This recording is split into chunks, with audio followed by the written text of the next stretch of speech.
You're talking about how your expenses had doubled or quadrupled all of a sudden in a month, payroll and software and equipment and everything. And things need to grow usually as a percentage. It needs to grow double that number. And that's a whole lot more than what we usually think. Let's say a company's grossing $1 million and their profit is $200,000. And he's like, they're in this race to get to gross $5 million. Their income, their net's $300,000. He's like, you just spent $4 million to make an additional $100,000. You know what I mean? Yeah. And it's like, it's just pissing contests of trying to do bigger numbers. And like that margin percentage is just getting smaller and smaller. I'm jumping back a little bit more, but you had a great comment, and I don't want to miss it.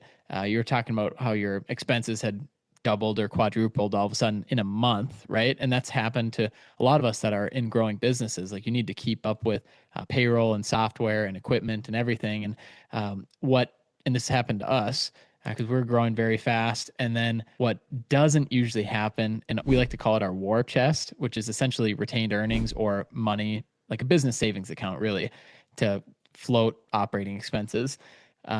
That gets neglected. And all of a sudden, to your point, like when you're talking to your wife of, hey, we're spending 4x what we were just spending in a month, but nothing else has changed. Like our retained earnings, our savings, our war chest, our operating expense budget. And that's one thing I wanted to just to point out to people listening is something to keep in mind as you grow, that things need to grow usually as a percentage. It needs to grow double that number. And that's a whole lot more than what we usually think. Instead of just like, yeah, we'll just have another 50 grand. It's like when you actually run the numbers and you get to know your numbers, it's like usually a whole lot more that you need set aside. And I really like what you were talking to earlier about your building up equity in the equipment, because that does have a factor in your decisions to buy more equipment. It's like, what is my debt to equity ratio? Like, how much of this equipment do I own? How much cash do I have in the bank? What type of contracts do we have coming down the pipeline? And I think there's this calculated growth you can have instead of just like, I'm going to be uncomfortable because Trent said so, and I'm just going to buy all this stuff and we don't have any work for it. Like, that is obviously not what you and I are saying. There is a calculated growth to it. And a lot of times it hits us faster than we think. Yeah. Could not agree more, man. I saw it when you were talking, it reminded me of a book. It's been years ago. I don't remember this book at all, but I remember him talking about helping bigger corporations grow. And he said, I run into this situation all the time where, let's say a company's grossing, for sake of numbers, they're grossing $1 million and their profit is $200,000. And he's like, they're in this race to get to gross $5 million. Mm-hmm. And now their gross is $300,000, or their income, their net's $300,000.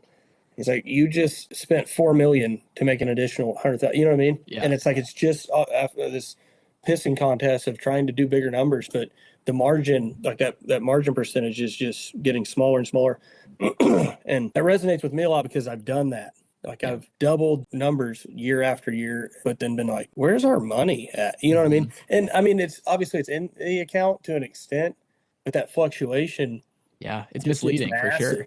Where it's like, used to, if there was $6,000 in the account, if there was 600 in the account, we were on top of the world. And then it was $6,000, and then it was 60 grand. I started kind of zooming out and going, well, all the equipment's sitting out here. And like I said, the equity is nice. Like that makes a lot of my decisions. I try to be sound financially on that. The hardest part for me is, again, the forecasting of what's coming and trying to even out that roller coaster, because yes, all of these machines were a great decision if the workload's there and the guys are there and everything's set up. But it's all kind of a dice roll from that perspective of doing what I can to keep everything moving. But sometimes there's just not enough work. You know what I mean? Like, there's just not enough going on, not enough opportunities to bid. And stuff starts getting real competitive, and then it makes it a little bit more challenging, to make it work. Yeah. And ideally, because there's discomfort, but also there's desperation, right? And you want to be desperate, because anytime you're bidding a project and you're desperate, that's when you make big mistakes, and that's when you go out of business. And there's a fine line. It's very gray. It's very fine to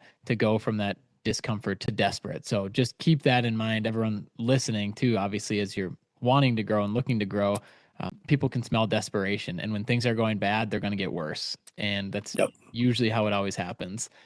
It's rare you get thrown that lifeline when things are going bad. So right. That's just when they back the bus over you and absolutely do a quick burnout on you, on your face.